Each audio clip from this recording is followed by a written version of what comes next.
Bismillahirrahmanirrahim. Today we have M.Ikhlas Tariq with us. Ikhlas bhai, would you please like to tell us your academic achievements? Bismillahirrahmanirrahim. Actually, it's very important to emphasize first that I was at 6 or 7 years of my age when I got blinded because of the glaucoma, that is a specific illness of the eyes. So in spite of that, the treatment has been continued for a long time. But the destiny decided something else. So I was visually impaired at 7 years of my age. After that, I was started my schooling in special education institution, and for 10 years I have been there, and I studied in a specific method which is called as Braille system. Braille system is a system of reading and writing, especially for the visually impaired persons, that they can touch and they can feel and they can read and write in this way. So I got my matriculation in 2006 with great marks, and during that I have also got some extraordinary achievements in some of the art, you can say the art activities like music and the things like that, even the poetry and the genre I have been interested in. So I did my graduation in 2010 from Golden College, and again I have got the marks with distinction from Punjab University, and then I started my Masters in International Relations from the National University of Modern Languages, and I completed with the thesis. I have written a thesis on the Iran's nuclear program, its future prospects, in 2012. So again, all praise to be God that I have got a distinction, that I have got gold medal from a very distinguished personality of the history of our military institution. That was General Rahil Sharif, who was Chief of Army Staff at that time. And during the course of mine of the university, I was also participated in different contests of speech and even the debates. I have been participated in the NUST University Model of United Nations, and I have got the Best Delegate Award. And again, there was N.U.M.L, NUST University Model of United Nations, that was international, that some of the people from Nepal, China and some other countries have also participated in it. So I have got honorary mention in that. Another was Buman, the Barrier University Model of United Nations. I also represented my university, and I have got the honorary mentions.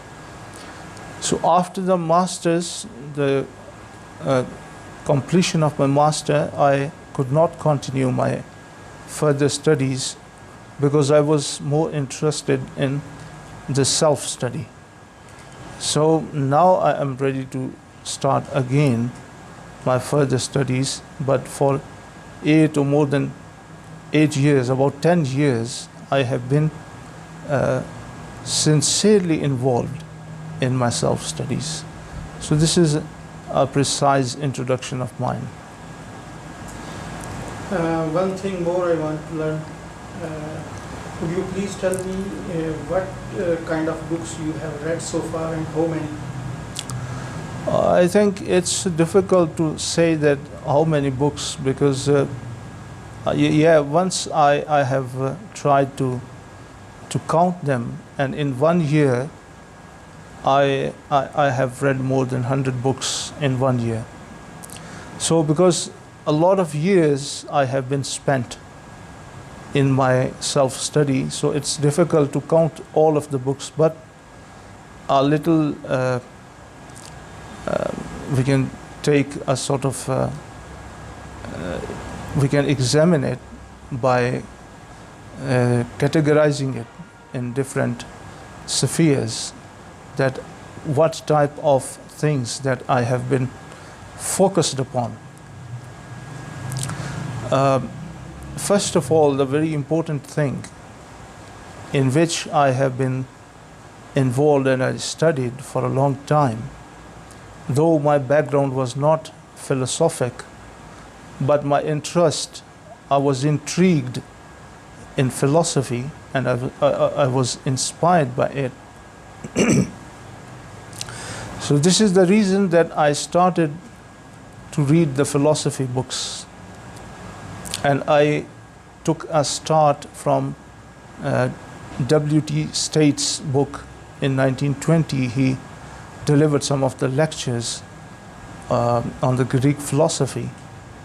So I started from it, and I tried my level best to study all of the Eastern as well as the Western philosophic thoughts and schools and major and important notions which are given by the intellectuals and philosophers of different ages. In this field of study, first of all, I studied the Greek philosophy, because the Greeks, they were tremendously and outstandingly experts, we can say, and they produce a very sort of philosophic tradition that has been a source of influence, a source of inspiration till today, for not only for the West but also the other cultures and nations of the world. And the big minds are inspired by it, even in the Islamic tradition as well. We will talk about it in a while, that how the Muslims were inspired. So I studied the Greeks, especially the Platonic thought, Plato, all of the books. I think there are 36 books of Plato. I read them. I tried to swallow them and digest them, the ideas which are given. I am not claiming that I am an expert of Platonic thought, but I have tried my level best to understand it in a very appropriate way, as it is possible for me. So after that, even Aristotle, and before the Platonic and Socrates thoughts, the pre-Socrates approaches, they also very interesting. So I read them with quite effort, because I mentioned that I did not have a background of proper study of philosophy. So after these Greeks, great minds of Greek civilization, and if even the persons which I have mentioned, like Aristotle and Plato and Socrates, after them, even the Cynics, even the Epicureans, Stoics, all of these philosophic schools and thoughts, I have read them, and I tried to understand their basic and notions, the philosophic notions, with depth, with criticism, because I have tried because my approach is not only to read the things, but to investigate the things and to to go into the depth of the things so that I may understand what is even behind the scene. After that, the very inspirational, there is a school which is of theology, the Christian theologists, like Saint Augustine and some of the people before Saint Augustine and after it. I read them, and the Christian theology, even its problems and its limitations, as well as its some of the, we can say that they have taken a wrong path in this way, that even they tried to philosophize their Christian notions, which is a still problem for the Christian world, that it seems that they have taken a way which is not appropriate for the divine religion, a divine religion to be followed. But however, I read them, and even from Augustine to Thomas Aquinas, the people like Scotus Origena and these types of people, I read them, who were basically inspired by the Christian religiosity, and they were also the philosophers as well. And in the medieval ages, a very inspirational sort of academic effort which is conducted by the Muslims. So there is a Muslim philosophy, though we will talk about it inshallah, that philosophy and Islam are not so compatible as it is in the case of Christianity. But however, Al-Farabi, who is called the second teacher after Aristotle, I read him, and Avicenna, which is Ibn Sina in our tradition, Avicenna in Europeans, for the Europeans, and after that Ibn Rushd, which is Averroes of the 13th century, 12th or 13th century, as well as the criticism which is put forward by Imam Ghazali in Tahafatul Falasifa, Incoherence of the Philosophy. It is translated as Incoherence of the Philosophy, the 20 basic objections which are put by Imam Ghazali.